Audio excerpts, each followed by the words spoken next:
कई बौद्ध सन्यासियों और साधुओं के जीवन के बारे में तो आप सुना होगा, लेकिन क्या आप तिब्बत के बुद्ध के अवतार माने गए उस साधु की कहानी जानते हैं जिसने एक दो नहीं बल्कि करीब 80 लोगों को मौत के घाट उतार दिया था।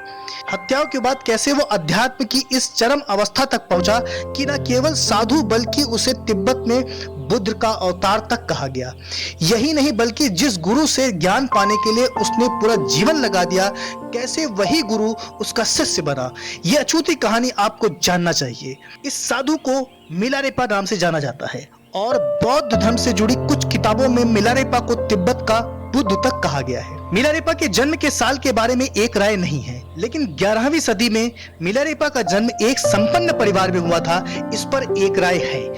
कम उम्र में ही मिलारेपा के सिर से पिता का साया उठ गया था। पिता की मृत्यु के बाद मिलारेपा के चाचा ने उसका सब कुछ हड़प लिया और फिर उसकी माँ और छोटी बहन के साथ नौकरों जैसा व्यवहार करने लगा। मिलारेपा अपने चाचा के दुर्व्यवहार के चलते बदले और गुस्से की भावनाओं के साथ बड़ा हुआ और वयस्क होते ही अपना घर छोड़कर चला गया। उसने तंत्र विद्या सीखी और कुछ तांत्रिक क्रियाओं में महारत हासिल की। सालों बाद जब वह तंत्र विद्या में महारत हासिल कर वापस लौटा तो उसे पता चला कि उसकी माँ और छोटी बहन चल बसे थे। यह जानकर वह आग बबूला था और उसने बदला लेने का मन बना लिया था। कुछ ही समय में उसे पता चला कि उसके चाचा के बेटे की शादी का आयोजन होने वाला था। इसी मौके पर उसने बदले के इरादे से तंत्र शक्तियों का प्रयोग किया और पूरे आयोजन पर ओले बरसा दिया। इन ओलों में दबकर 80 से 85 लोग मारे गए और मिलारेपा का बदला पूरा हुआ। वह खुश तो हुआ, लेकिन ज्यादा समय तक खुश रह नहीं पाया। उसे अपने किए पर पछतावा होने लगा और वह अपराध बोध से ग्रस्त हो गया।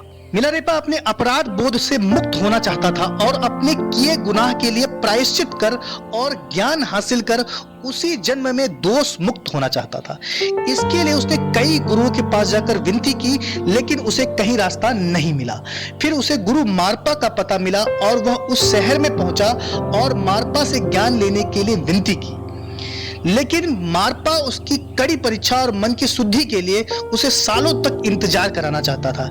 इस कहानी पर सदगुरु की व्याख्या कहती है कि मारपा अहंकार से भी ग्रस्त था।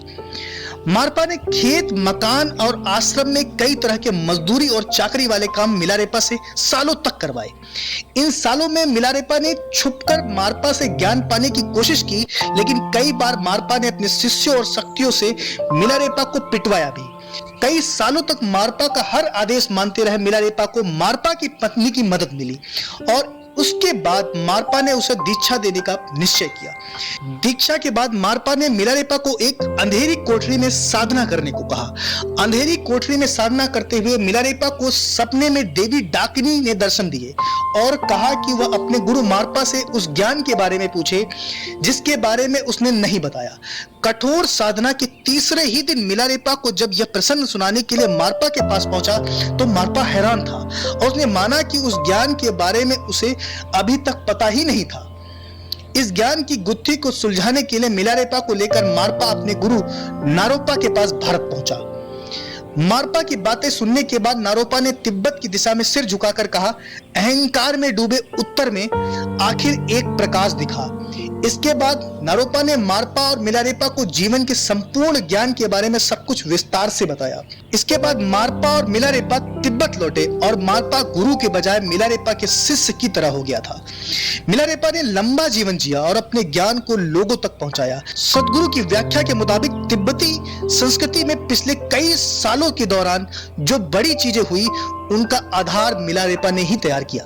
टोंगसंग हेरुका की किताब 100,000 सॉन्ग्स ऑफ मिलारेपा इस बात की तस्दीक करती है कि मिलारेपा ने अपने जीवन में 1 लाख गीतों की रचना की। इसी कारण उसे संत कवि भी कहा जाता है। लाइफ ऑफ मिलारेपा किताब में भी मिलारेपा के गीतों के इस चक्र का ब्यौरा है। मिलारेपा की कहानी इस आदर्श का बखान करती है कि एक हत्यारा भी सही मायनों में प्रायश्चित और कठोर साधना से अवतार या सिद्ध साधु बन सकता है। दोस्तों, ये छोटी सी कहानी आपको कैसी लगी? अगर कहानी आपको पसंद आई है तो चैनल को लाइक, शेयर और सब्सक्राइब जरूर करें। धन्यवाद।